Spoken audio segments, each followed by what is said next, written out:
दोस्तों जैसे कि आप सभी जानते हो, अभी कुछ दिन पहले वुमेन स्पेस फ्लाइट सेंटर में कुछ पोस्ट के लिए रिक्रूटमेंट नोटिफिकेशन आउट हुआ था। और जो ये सभी पोस्ट थी, ये ISRO Indian space research organisation की तरफ से ये सभी मल्टीपल पोस्ट के लिए जो नोटिफिकेशन आया था, कंबाइन नोटिफिकेशन आउट हुआ था। इसमें बहुत सारे स्टूडेंट का डाउट है, इसका सिलेबस क्या है, एग्जाम पैटर्न क्या है, सिलेक्शन प्रोसीजर क्या है। गाइज, अगर आप सिलेबस एग्जाम पैटर्न देखने के लिए आए हो तो डेफिनेटली वीडियो आपके लिए हेल्पफुल रहेगी, क्योंकि सभी पोस्ट के लिए क्वालिफिकेशन का क्राइटेरिया बिल्कुल डिफरेंट है, नेगेटिव मार्किंग का क्राइटेरिया बिल्कुल डिफरेंट है और मिनिमम क्वालिफाइंग क्राइटेरिया बिल्कुल डिफरेंट है। किसी के इंटरव्यू के मार्क्स जुड़ेंगे, किसी पोस्ट के लिए इंटरव्यू क्वालिफाइंग है यहाँ पे। तो सभी चीज़ों पर हम यहाँ पे डिस्कस करेंगे और आपको समझाएंगे आपका सिलेबस कहाँ से आएगा और आपको क्या पढ़ना चाहिए, क्योंकि बहुत पोस्ट के लिए सिलेबस इंडिकेट नहीं है और यहाँ पे कुछ ऐसी पोस्ट है जिनके लिए डायरेक्टली सिलेबस इंडिकेट किया हुआ है। सो गाइज, स्टार्ट करते हैं, वीडियो स्टार्ट करते हैं हम पहले इसका सिलेक्शन प्रोसीजर से। देखो, अगर हम बात करें साइंटिस्ट इंजीनियरिंग की, इसमें आपका रिटन टेस्ट होगा और इंटरव्यू होगा। इसमें आपके रिटन टेस्ट के भी मार्क्स आपके जुड़ेंगे जिनका वेटेज यहाँ पे 50% है, और गाइज इंटरव्यू के भी मार्क्स जुड़ेंगे जिनका वेटेज यहाँ पे 50% है। ठीक है, अब बात करें यहाँ पे टेक्निकल असिस्टेंट, इसमें आपका रिटन टेस्ट होगा, फिर आपका स्किल टेस्ट होगा जो कि आपका क्वालिफाइंग नेचर का रखा गया है। ठीक है, अब सभी पोस्ट के लिए यहाँ पे जो है, जैसे कि साइंटिफिक असिस्टेंट की वैकेंसी है, इसके लिए भी रिटन टेस्ट और स्किल टेस्ट होगा। टेक्नीशियन बी की वैकेंसी जो है, इसके लिए भी रिटन टेस्ट स्किल टेस्ट होगा। ड्राउट्समैन बी की जो वैकेंसी है, इसके लिए भी रिटन टेस्ट स्किल टेस्ट होगा। असिस्टेंट राज्य भाषा के लिए भी स्किल टेस्ट और रिटन टेस्ट ये सभी होंगे। ठीक है, लेकिन यहाँ पे जब आपका स्किल टेस्ट हो जाएगा उसके बाद आपको डीवी के लिए बुलाएंगे, या फिर स्किल टेस्ट के टाइम भी आपका डीवी हो सकता है। फिर आपका मेडिकल होगा, जो भी ज्वाइनिंग प्रोसेस होगा वो फर्दर जो होगा वो होता रहेगा, लेकिन मेन जो चीज है वो आपका एग्जाम है प्लस क्या आपका स्किल टेस्ट है। और नोटिफिकेशन में क्लियरली मेंशन है, एक लाइन मेंशन है, उसमें लिखा है कि जितनी भी वैकेंसीज है मिनिमम कैंडिडेट को वो 1:5 की रेशियो से लेके और मैक्सिमम ज्यादा से ज्यादा 1:10 की रेशियो में वो बुला सकते हैं। सपोज करो 10 वैकेंसीज आई है और 10 वैकेंसीज का जो है वो स्किल टेस्ट होना है। ठीक है, अब उसके लिए इसने बोला है कि मैं एक पोस्ट के लिए 5 कैंडिडेट को बुलाऊंगा, 5 से 10 कैंडिडेट को। हो सकता है वो 10 पोस्ट के लिए 50 to 100 कैंडिडेट के बीच यहाँ पे वो एक नंबरिंग करे और लगे उसका हाँ इतने बुलाने चाहिए तो उतने ही बुलाएगा। ठीक है, ये चीज समझ में आई, तो ये नोट कर लेना सभी पोस्ट के लिए। अब यहाँ पे मैं इस सीक्वेंस में आपको बताऊंगा। देखो, पहली जो पोस्ट है हमारी साइंटिस्ट असिस्ट, जो साइंटिस्ट इंजीनियर की वैकेंसीज है, उसके लिए आपका पूरा सिलेबस डिटेल में समझाऊंगा। दूसरी जो पोस्ट रहेगी हमारी वो रहेगी असिस्टेंट राजभाषा के लिए, इसमें पूरा सिलेबस आपको समझाऊंगा। जो थर्ड रहेगा, थर्ड पॉइंट रहेगा हमारा, वो जो इन दोनों पोस्ट को छोड़ के सभी बची हुई पोस्ट है उनके लिए सिलेबस क्या है, मिनिमम क्राइटेरिया क्या है, इंटरव्यू क्राइटेरिया क्या है, वो समझाऊंगा। पहले हम यहाँ पे समझते हैं साइंटिस्ट इंजीनियरिंग का सिलेबस क्या है। देखो, साइंटिस्ट इंजीनियरिंग का सिलेबस 3 पार्ट में डिवाइड किया, पार्ट 1, पार्ट 2, पार्ट 3। तीनों पार्ट को आपको अलग अलग क्वालिफाइंग करना है। ठीक है, अगर आप जनरल कैंडिडेट हो तो आपको यहाँ पे 50% मार्क्स लेके आने तीनों पार्ट को। ठीक है, ए और बी सी तीनों में अलग अलग लेके आने। पार्ट ए में भी 50% चाहिए, पार्ट बी में भी 50% चाहिए, पार्ट सी में भी आपको 50% मार्क्स मैंडेटरी लाने। ठीक है, अगर आप अदर किसी कैटेगरी से हो, जो कि यहाँ पे एसटी, एससी और बीसी, ओबीसी, जो भी यहाँ पे जो रिजर्व कैटेगरी है उससे आप हो, तो टोटल आपको 40% ईच पार्ट में आपको चाहिए। अगर हम ग्रैंड टोटल करें, यानी टोटल जो part A, part B, part C को काउंट करने के बाद जो टोटल क्राइटेरिया आपका निकल के आता है, अगर आप जनरल कैंडिडेट हो तो आपको 60% मार्क्स चाहिए। अगर आप नॉन जनरल कैंडिडेट है तो आपको यहाँ पे 50% नंबर चाहिए। ये क्लियर हुआ आपका क्राइटेरिया। अब syllabus soon low.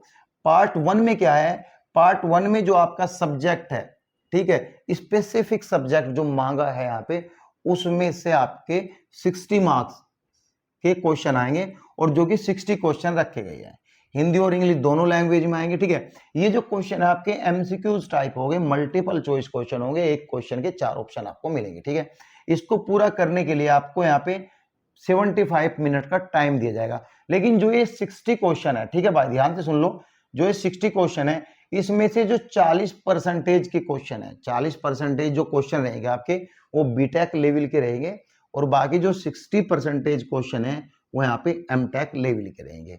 Part A, part 1, ठीक है, क्लियर हुआ। इसमें जो नेगेटिव मार्किंग है 1/3 नेगेटिव मार्किंग है। 3 क्वेश्चन अगर गलत कर दिया आपने तो 1 नंबर खत्म आपका। तो ध्यान रहे नेगेटिव मार्किंग गलती से भी नहीं करना। वो तुक्के पुक्के लगते थे पहले, जब 1/4 नेगेटिव मार्किंग होती थी उसमें थोड़ा तुक्का लग जाता था। इसमें तुक्के मारने वाला कोई सीन नहीं। पार्ट बी की बात करेंगे। पार्ट बी में है एप्टीट्यूड एंड एबिलिटी टेस्ट। ये क्या है? ये है आपको 30 मिनट का टाइम मिलेगा इसको पूरा करने के लिए। इसमें टोटल आपके जो है 15 क्वेश्चन रहेंगे, 15 क्वेश्चन रहेंगे। इसमें कोई नेगेटिव मार्किंग नहीं है, ध्यान से सुन लो, इसमें कोई नेगेटिव मार्किंग नहीं है। ये जो है 15 क्वेश्चन वो आपके 20 मार्क्स के क्वेश्चन होंगे, ठीक है। हिंदी और इंग्लिश दोनों लैंग्वेज में आपको क्वेश्चन मिलेंगे, एमसीक्यूज टाइप के सिलेबस रहेंगे। लेकिन इसमें एक चीज है, ना तो आपको जीके पढ़नी, ना आपको यहाँ पे इंग्लिश पढ़नी, ना आपको हिंदी पढ़नी, इसमें रीजनिंग और मैथ पढ़ना है। रीजनिंग में क्या पढ़ना है? देखो, लॉजिकल रीजनिंग आएगी, डायग्रामेटिक रीजनिंग आएगी, अब्स्ट्रैक्ट रीजनिंग आएगी, डिडक्टिव रीजनिंग आएगी। ये 4 तरह की रीजनिंग आएगी आपको, और न्यूमेरिकल एबिलिटी जो कि मैथ का सिलेबस है ये आएगा आपको। जो स्टूडेंट पहले से प्रिपेयर कर रहा है, इस जो 20 मार्क्स वाला सिलेबस है उसको जरा सी भी प्रॉब्लम फेस नहीं होगी ड्यूरिंग द एग्जाम प्रिपरेशन, ठीक है। अब बात करेंगे पार्ट सी। पार्ट सी होगा आपका डिस्क्रिप्टिव, यानी हाथ से लिखने वाले। ये आपको कोई कंप्यूटर पर टाइपिंग नहीं करनी है, आपको एक पेपर पेन दिया जाएगा, हैंड राइटिंग आपको लिखना है, ठीक है, हाथ से लिखना है।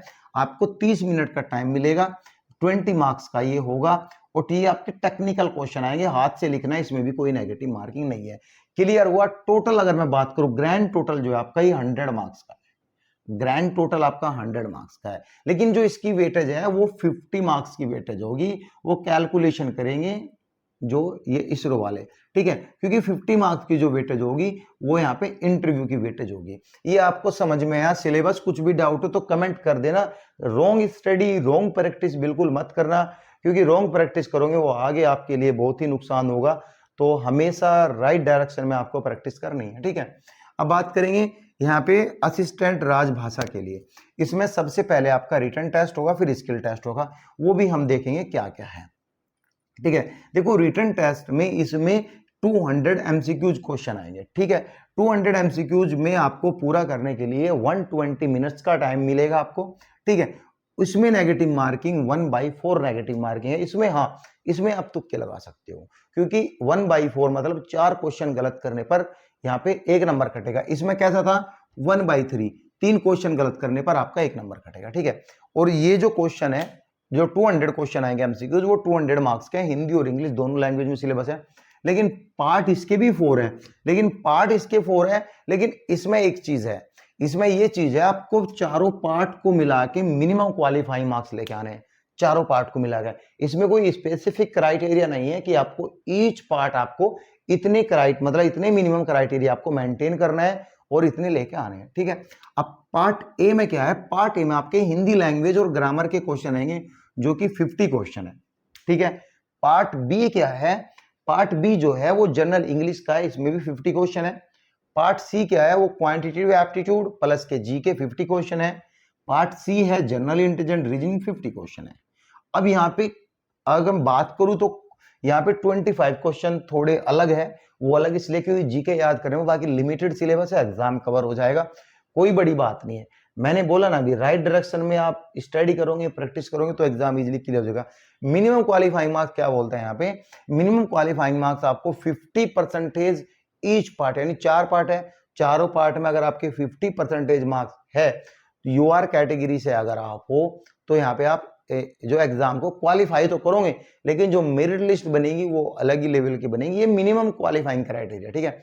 अगर आप नॉन जनरल कैंडिडेट है तो आपको 40% मार्क्स लेकर आने ही आने। यहां तक समझ में आई? अब पार्ट सी तो मैंने आपको बता दिया। अब बात करें स्किल टेस्ट की। स्किल टेस्ट क्या है? इसमें कंप्यूटर लिटरेसी टेस्ट होगा सबसे पहले आपका, ठीक है। दूसरा फिर होगा हिंदी टाइपिंग। इन दोनों को मिला के जो पासिंग क्राइटेरिया है, जो मिनिमम क्वालिफाइंग पासिंग क्राइटेरिया है, जो कि चूंकि ये क्वालिफाइंग मार्क्स का है, सिर्फ ओनली क्वालिफाइंग नेचर का है तो क्वालिफाइंग करना। तो पास क्राइटेरिया बनने के बाद इसमें क्या है, अगर आप यूआर कैंडिडेट है तो 60% मिनिमम क्वालिफाइंग क्राइटेरिया आपके लिए। अगर आप नॉन जनरल कैंडिडेट है तो यहाँ पे 50% मार्क्स जो है नॉन जनरल कैंडिडेट के लिए क्वालिफाइंग है। लेकिन इसमें कुछ मिस्टेक भी है। हिंदी टाइपिंग में अगर आप जनरल कैंडिडेट है तो 5% की मिस्टेक कर सकते हो, अगर आप नॉन जनरल कैंडिडेट है तो 8% की मिस्टेक ही एलिजिबल है करने के लिए। और आपको बता दूं, ये जो एग्जाम है ये तो आपका पूरा एक दिन होगा, ये थोड़ा अलग होगा, ठीक है। ये आपका पहले ये क्वालिफाइंग करोगे, ये होगा, हो सकता है एक भी दिन हो पहले ये करें, क्योंकि एक दिन ही इसलिए करती है जो भी कैंडिडेट क्वालिफाइंग करेंगे, क्योंकि कैंडिडेट पढ़ के तो मार्क्स ला सकता है, हाथों की स्पीड कैसे मेंटेन करेगा वो प्रैक्टिस से करेगा। यहाँ पे ये कंफर्म नहीं होगा जिसके 200 मार्क्स आउट ऑफ 200 में से क्या वो टाइपिंग कर पाएगा हिंदी टाइपिंग, तो ये इंश्योर वो कैसे करेंगे। हो सकता है वो एग्जाम जो है सेम डे ले, और सेम डे में जो भी स्टूडेंट क्वालिफाई करेगा वो स्टूडेंट जो है यहाँ पे उनकी कॉपी चेक की जाएगी, उसके आधार पे फिर मेरिट लिस्ट प्रिपेयर की जाएगी। ये भी पैटर्न यूज करते हैं। दोनों में से टर्म्स एंड कंडीशन जो भी ये लगाई मैंने आपको इंफॉर्मेशन पास कर दी। टाइपिंग के लिए आप कंप्यूटर लिटरेसी हिंदी टाइपिंग के लिए आप रेडी रहो बिल्कुल, ठीक है। अब बात करेंगे 4 अदर पोस्ट के लिए, जो सभी पोस्ट बचती है यहाँ पे, ठीक है। उनके लिए रिटन टेस्ट, स्किल टेस्ट होगा। रिटन टेस्ट जो है वो 90 मिनट का होगा, 80 क्वेश्चन आपके आएंगे, 80 मार्क्स का एग्जाम है। इसमें भी नेगेटिव मार्किंग 1/3 नेगेटिव मार्किंग है। इसमें भी यूआर कैंडिडेट को 32 मार्क्स लेके आने हैं, अदर कैंडिडेट को 24 मार्क्स लेके आने हैं। इट इज क्लियर और नॉट, ठीक है। स्किल जो आपका स्किल टेस्ट होगा वो 100 मार्क्स होगा, दैट इज क्वालिफाइंग मार्क्स, ठीक है। एंड आपके यूआर जो कैंडिडेट है, जो जनरल कैंडिडेट है, 50% मार्क्स जरूरी है, it's mandatory man. Other candidate को जो है 40% मार्क्स यहाँ पे मैंडेटरी है मिनिमम क्वालिफाइंग क्राइटेरिया में आने के लिए, ठीक है। सिलेबस को जो मेन पॉइंट है सिलेबस, क्योंकि जो सभी वैकेंसी जब वो ज्यादा इसमें ही है, और ये सिलेबस ये है, देखो सिलेबस जो आपने पढ़ा है लिखा है, आपने जो प्रैक्टिकल नॉलेज ली है, थ्योरेटिकल नॉलेज जो आईटीआई डिप्लोमा में ली है, उससे रिलेटेड ही क्वेश्चन पूछा जाएगा, अदर से रिलेटेड क्वेश्चन नहीं पूछा जाएगा। तो यहाँ पे जो है ये सभी चीजें हैं, थ्योरेटिकल एंड प्रैक्टिकल नॉलेज। किसी स्टूडेंट को डाउट है तो वो जरूर कमेंट करना, गलत प्रैक्टिस स्टडी मत करना, 10 बार पूछना, 50 बार पूछना, डरना नहीं है, 1000 बार पूछना। जब तक चीजें क्लियर ना हो कोई बुक नहीं उठाना है, क्योंकि पता चले हमने जो बुक पढ़ी है उससे एग्जाम आना ही नहीं है, आउट ऑफ सिलेबस एग्जाम है, तो पढ़ के क्या फायदा, फॉर्म फिल करके क्या फायदा। सो गाइज, डाउट होने पर कमेंट जरूर करना। Thank you so much guys.